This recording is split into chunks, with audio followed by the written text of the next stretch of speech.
हर एक NEET aspirant का सिर्फ एक ही सवाल होता है कि ऐसे कौन से चैप्टर्स है बायोलॉजी, फिजिक्स एंड केमिस्ट्री के जिनको करने के बाद वो एग्जाम में अच्छा स्कोर कर सकते हैं सिर्फ उन्हीं चैप्टर्स के बेसिस पे, और the so called high weighted chapters. तो इस वीडियो के अंदर मैं ऐसे ही चैप्टर्स बायोलॉजी के डिस्कस करने वाली हूँ जिनको करने के बाद आप नीट बायोलॉजी के अंदर 300+ मार्क्स स्कोर कर सकते हो आउट ऑफ 360। एंड ये बातें मैं ऐसे हवा में नहीं कह रही हूँ, मैं इन सारे चैप्टर्स को वेरीफाई करके बताऊंगी with respect to NEET 2024। So let's begin. तो यहाँ पे हम चैप्टर्स को 3 पार्ट्स में डिवाइड करेंगे। ऐसे चैप्टर्स जिनसे नीट में 3 से 4 क्वेश्चंस आते हैं, ऐसे चैप्टर्स जिनसे नीट में 4 से 5 क्वेश्चंस आते हैं, ऐसे चैप्टर्स जिनसे नीट में 5 से 6 क्वेश्चंस आते हैं। तो सबसे पहले अगर हम बात करें 5 से 6 क्वेश्चंस वाले चैप्टर्स की, तो यहाँ पे 11th क्लास का सिर्फ एक ही चैप्टर है बायोमोलिक्यूल्स, एंड 12th क्लास के 2 चैप्टर्स है molecular basis of inheritance and your chapter biotechnology. When I say biotechnology I mean first chapter, not the application one, उससे अलग क्वेश्चंस आए हैं, ठीक है। Biotech means principles and processes. तो 11th के अंदर जो चैप्टर है बायोमोलिक्यूल्स, उसको आप बहुत इजीली कर सकते हो। It is a very simple chapter and उसकी सिमिलर रिलेटेड चीज़ें आप केमिस्ट्री में भी पढ़ते हो। टॉकिंग अबाउट 12th, तो इसके अंदर मॉलिक्यूलर बेसिस ऑफ इनहेरिटेंस थोड़ा सा डिफिकल्ट चैप्टर है, बट वो अगर आपने principles of inheritance and variation पढ़ा है तो उसके साथ you can relate that chapter. And then the next chapter that is your biotechnology. ये चैप्टर आपके लिए कंप्लीटली न्यू है क्योंकि आपने छोटी क्लासेस में नहीं पढ़ा है, एंड इन तीनों चैप्टर्स से ही नीट 2024 में 6 क्वेश्चंस आए हैं। दैट मीन्स 6 3 18, इन तीनों चैप्टर्स से मिला के नीट 2024 के अंदर 18 क्वेश्चंस आए हैं। उसके बाद अगर हम बात करें उन चैप्टर्स की जिनसे 4 से 5 क्वेश्चंस आते हैं एग्जाम के अंदर, तो 11th क्लास में हमारा चैप्टर है animal kingdom and morphology of plants. तो animal kingdom chapter is really important, थोड़ा वास्ट भी है बट इट इज़ इंपॉर्टेंट। अगर आप NCERT ही पढ़ोगे सिर्फ तो एनिमल किंगडम आपको ईजी लगेगा। And the another chapter is morphology. Morphology के अंदर 2024 में जो चेंजेस हुए थे फैमिलीज़ के अंदर, उनसे कोई क्वेश्चन वैसे भी नहीं आया।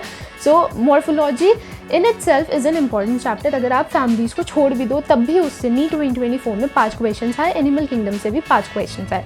एंड देन अगर हम 12th की बात करें, 12th में किन चैप्टर से 4 से 5 क्वेश्चन आए, तो 12th के अंदर human reproduction and principles of inheritance and variation से 5 क्वेश्चन आए। ह्यूमन रिप्रोडक्शन अपने आप में एक बहुत इंपॉर्टेंट चैप्टर है and principles of inheritance and variation is a very easy chapter. उस चैप्टर के अंदर एक चीज़ जो इंपॉर्टेंट है दैट इज डिजीजेज। मैंने principles of inheritance and variation already पढ़ाया हुआ है, you can watch that video over there. I will also put the link in the description box. अगर हम उन चैप्टर्स की बात करें जिनसे नीट के अंदर 3 से 4 क्वेश्चन आते हैं, तो इसके अंदर 11th के चैप्टर्स थोड़े ज़्यादा हैं एंड 12th के चैप्टर्स कंपैरेटिवली कम हैं। तो अगर हम पहले बात करें 11th के चैप्टर्स की, सो इन 11th you have anatomy of plants, then structural organization in which you have cockroach and frog as well, cell the unit of life, cell cycle and cell division. ये चारों के चारों चैप्टर्स बहुत easy है। Anatomy आप consider कर सकते हो, थोड़ी बहुत डिफिकल्ट है बट 2024 में उसमें से डिलीशन हुए थे। स्ट्रक्चरल ऑर्गेनाइजेशन में टिश्यूज है very easy, all you have to learn is cockroach and frog. Cell unit of life and cell cycle and cell division दोनों बहुत ज़्यादा ईजी चैप्टर्स है, बहुत ज़्यादा ईजी चैप्टर्स हैं। इन दोनों से 3 से 4 क्वेश्चन आते ही आते हैं। प्लांट्स वाली यूनिट से अगर आप कंसिडर करो, यू हैव फोटोसिंथेसिस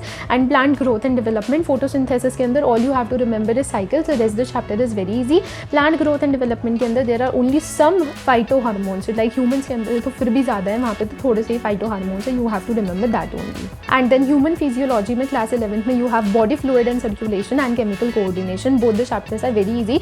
रादर ये दोनों क्या, ह्यूमन फिजियोलॉजी का आप कोई भी चैप्टर उठा के देख लो, हर एक चैप्टर ह्यूमन फिजियोलॉजी का बहुत ज़्यादा ईजी होता है। तो ये चैप्टर से क्लास 11 बायोलॉजी के। टॉकिंग अबाउट क्लास 12, तो पहला चैप्टर यहाँ पे आ जाता है बायोटेक्नोलॉजी के एप्लीकेशंस, ठीक है। एप्लीकेशंस वाले चैप्टर में से 4 क्वेश्चन आए थे and biotech principles and processes में से 6 आए थे। तो इन टोटल इस यूनिट में से 10 क्वेश्चन आए थे, तो आप इसकी इंपॉर्टेंस समझ ही सकते होंगे। बाद क्लास 12 का चैप्टर रिवोल्यूशन, जो आप समझ ही सकते हो कि उससे तो क्वेश्चन आने बनते ही हैं। Then you have human health and diseases, क्योंकि वो उस चैप्टर के अंदर you have AIDS, cancers, you have other diseases, then you have drugs as well. इस चैप्टर के अंदर पिछले साल डिजीजेस में डेंगू एंड चिकनगुनिया भी ऐड किया गया था।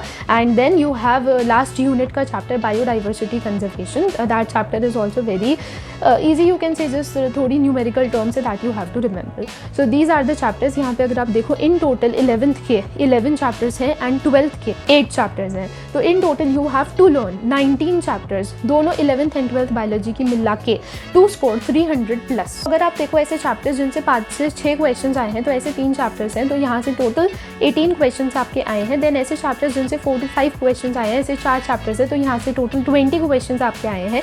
एंड ऐसे चैप्टर्स जहाँ से 3 to 4 क्वेश्चन आए हैं, ऐसे आपके टोटल 12 चैप्टर्स है, तो यहाँ से 36 क्वेश्चन आए। एंड अगर आप टोटल देखो तो यहाँ पे 74 क्वेश्चंस आपके बनते हैं। तो 74 क्वेश्चंस आउट ऑफ 90 क्वेश्चंस जो टोटल बायोलॉजी में आते हैं, 74 क्वेश्चंस इन्हीं 19 चैप्टर्स से कवर होते हैं। एंड अगर आप 74 क्वेश्चंस के मार्क्स देखो तो 74 क्वेश्चन से 296 मार्क्स बनते हैं। दैट मीन्स आपके 300 मार्क्स आउट ऑफ 360 बायोलॉजी के अंदर यहीं से ही अश्योर हो जाते हैं। So you have to do these 11 chapters of 11th biology and 8 chapters of 12th biology, और in total 19 chapters to get 300 marks out of 360 in NEET biology. And these chapters are very very important and इतने ज़्यादा difficult भी नहीं है। अगर आप ये chapters की बात करो, अगर आप 3 to 4, 4 to 5 या 5 to 6 तीनों में से कोई भी कैटेगरी कंसिडर करो, तीनों में से बायोलॉजिकल क्लासिफिकेशन वाला चैप्टर इन प्लांट किंगडम दोनों में नहीं आया है।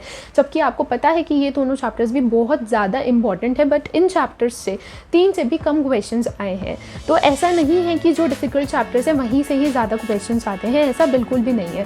So first you have to focus on these 19 chapters because इससे आपके 300 मार्क्स तो कंफर्म हो ही जाएंगे। I hope you have understood these chapters. If you like this video then do subscribe my channel and share this video with your friends. And इन chapters को particularly अपनी NCERT के अंदर मार्क करके रखो because these are the chapters which are very very important.